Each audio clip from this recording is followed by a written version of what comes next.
회개는 좁은 문을 통과하는 윤활제. 회개란 잘못을 뉘우치고 고치는 행위.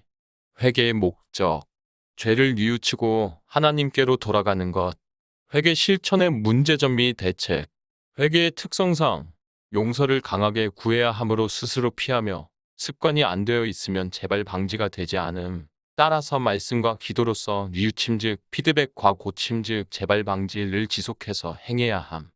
회개라 함은 우리가 피했던 수학이나 철학 과목처럼 재미없고 지루하다는 선입견을 품는다. 그것은 아마도 주님을 만나기 전에 가졌던 익숙지 못한 것들 때문이다. 회개의 원리란 내가 죄인이라는 사실을 인정하고 다시는 죄를 짓지 않겠다는 각오로 죄에서 돌아서는 것이 반복되면서 점차 내적 변화가 지속하면 자신의 삶이 질적으로 점점 개선되는 것을 느끼게 된다. 이것이 회개의 원리이다. 그러므로 우리가 낙심하지 아니하노니 우리의 겉사람은 늙어지나 우리의 속사람은 날로 새로워지도다. 고린도후서 4장 16절 말씀. 회개란 두더지 잡는 게임처럼 쉼없이 나오는 자기의 겉사람 옛사람을 두드려 잡는 것과 같다.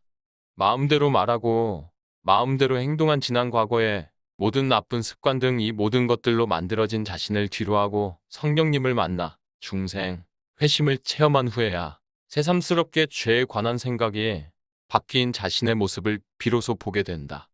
이때부터 자신에 대하여 사춘기 소녀처럼 사뭇 진지해진다. 그 이후부터 자신도 모르게 짓는 죄나 방고의적 의식을 하면서 짓는 죄에 대해 그전처럼 모른 체하고 지나가지 않는다.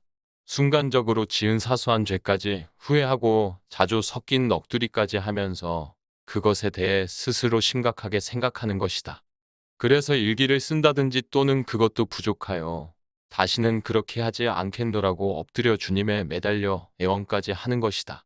두더지 잡는 게임하듯 지속적인 자신과 싸움을 보고 계시는 하나님은 당신의 모습 속에서 희망을 발견하고 대견해하면서 고군분투하고 있는 당신을 위한 선물을 준비, 성령과 그의 천사들에게 보낸다.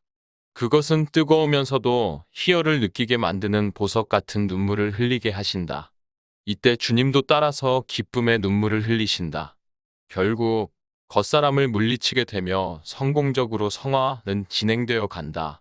따라서 양파 껍질을 한 겹씩 벗기듯 새로 태어나는 속사람은 거듭남의 승리인 것이다.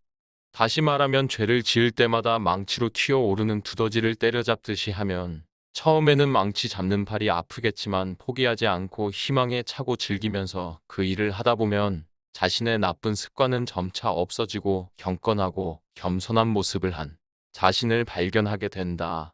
그때가 비로소 세상과 싸워 이기는 순간이 된다. 회개는 소중한 투자다. 정신을 집중하고 시간을 투입해야 정결한 자신을 만들 수 있다. 따라서 회개는 고통을 수반하지만 회개를 하지 않는 삶은 멸망을 피할 수 없다. 회개는 소중한 또 다른 자신을 만들어 나가는 과정이다. 회개의 소중함은 아무리 강조해도 지나침이 없다. 왜냐하면 회개란 하늘나라의 입문을 위한 필수 과목이요. 대체할 수 있는 과목이 없다. 회개 자체를 힘들어하는 것은 하나님도 아신다. 회개가 진정하고 엄청난 고통을 수반한다면 그건 하나님께서도 그렇게 권장하지 않을지 모른다. 다만 우리들의 양심을 점점 강화하면서 모든 죄를 대하는 자신의 합격점을 점점 높여나가며 삶을 유지하는 모습이 아름다워 보인다. 이러한 행동들이 거듭남을 통하여 성화되는 과정이다.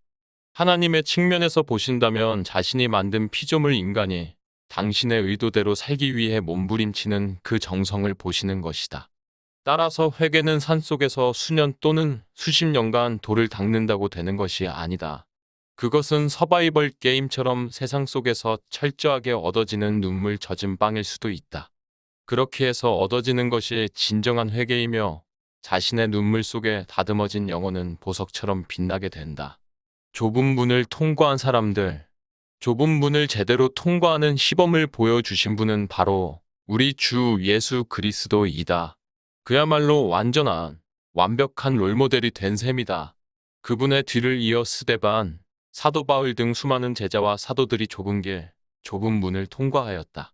우리나라에서도 주기철 목사, 손양원 목사, 유관순, 문중경 집사 등 수많은 믿음의 선배들은 예수님 말씀을 붙잡고 좁은 길로 갔다. 몇 해 전에 아프리카, 필리핀 오지에서 의료 선교 사역을 하다 좁은 문을 통과한 이태석 신부와 박누가 선교사를 기억한다. 그들의 공통점은 의사로서 이 세상에 부귀영화를 실컷 누릴 수 있음에도 그것들을 반납하고 그들은 죽음마저 두려워하지 않고 오직 가난한 영혼들을 치료해주고 살려주고 복음을 전하고 사랑을 전하다 아주 맑고 밝은 투명한 영혼이 되어 하늘나라로 갔다. 그들은 진정으로 예수님을 닮은 착한 양심을 가진 분들이었다. 양심, 믿음과 착한 양심을 가지라. 어떤 이들은 이 양심을 버렸고 그 믿음에 관하여는 파산하였느니라. 디모데전서 1장 19절 말씀. 이태석 신부는 이렇게 말했다. 어려움이 많을수록 은총을 많이 받는다. 라고 말이다. 우리는 지금 풍요로운 세상에 살고 있다. 그래서 어려움이 닥쳐오면 쉽게 화를 내고 힘들어한다. 처음부터 너무 불편하게 살아온 사람들에게는 많은 어려움도 기쁜 마음으로 넘어간다. 따라서 주님께서는 값진 은총을 가치 있게 느끼기 위해 어려움을 주신다. 그래서 그것을 제대로 느끼며 그는 하나님의 의도와 일치된다. 아프리카 수단 남부의 톤지라는 마을에서 한센병 환자들을 돌보며 사랑을 전했다. 타락하고 오직 자신들밖에 모르는 이기적인 세상이지만 누구나 가기 싫어하는 좁은 길로 그들은 서슴지 않고 자진하여 그 길로 갔다. 그리고 자신의 몸을 돌보지도 않은 채 사역을 하다가 말기 암 환자가 되어서도 고통을 억지로 참으면서 오지의 환자들을 보살피다가 아름답고 행복한 마음으로 저 세상으로 갔다. 너희가 전에는 어두움이더니 이제는 주 안에서 빛이라.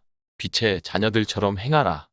빛의 열매는 모든 착함과 의로움과 진실함에 있느니라. 너희는 주 안에서 빛이라. 에베소서 5장 8절의 9절 말씀. 나에게 이 말씀은 정말 은혜롭고 귀하다.